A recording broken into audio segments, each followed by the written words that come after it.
I love a glass of Pinot Noir during work. Notes of blackberry. Chocolate. Ooh, what's that? The not-so-subtle bouquet of stink bugs?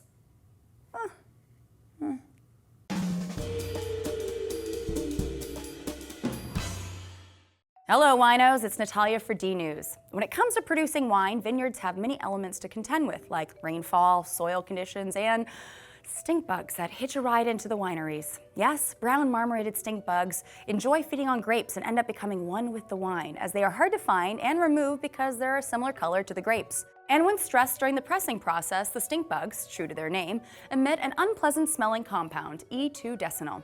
It is said to smell like cilantro or coriander. Researchers from Oregon State University have now determined that there can be up to 3 stink bugs per bunch of grapes before the levels of E2-decenol negatively affect a tasty bottle of wine.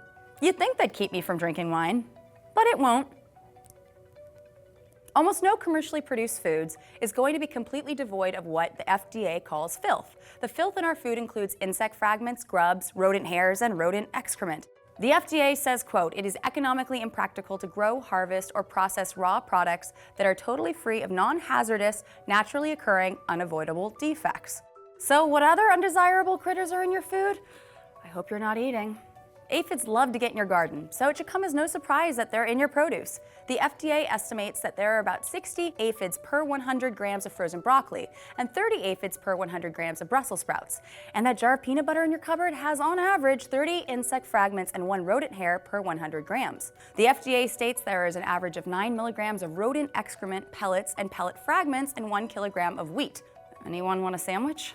To make sure food remains safe for public consumption, the FDA has regulations in place to ensure commercially produced food isn't brimming with these undesirables. But even treated water can have a certain degree of fecal matter in it. I mean, it's a very minute amount, but I still like to call it poo water. You okay there, buddy? All this talk of insects in our food begs the question, is eating insects so bad? Maybe it's okay to eat a little bug or 3. Heck, maybe it's even good for us. According to anthropologist Julie Lesnick, entomophagy, or eating insects, is not only an excellent source of protein, it is also something our human ancestors did. Researchers hypothesize that eating insects contributed to brain growth or encephalization in primates, including our hominin ancestors.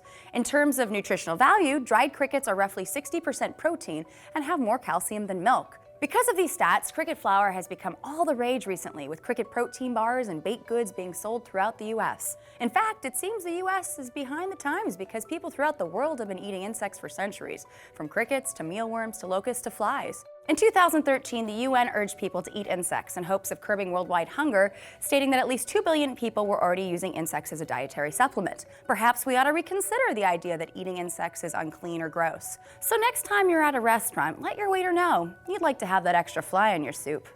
Love insects? Want to know how they go number 2? Check out this video. And what about you? Would you or do you eat insects? Let us know in the comments below, subscribe, and keep coming back here for D News every day of the week.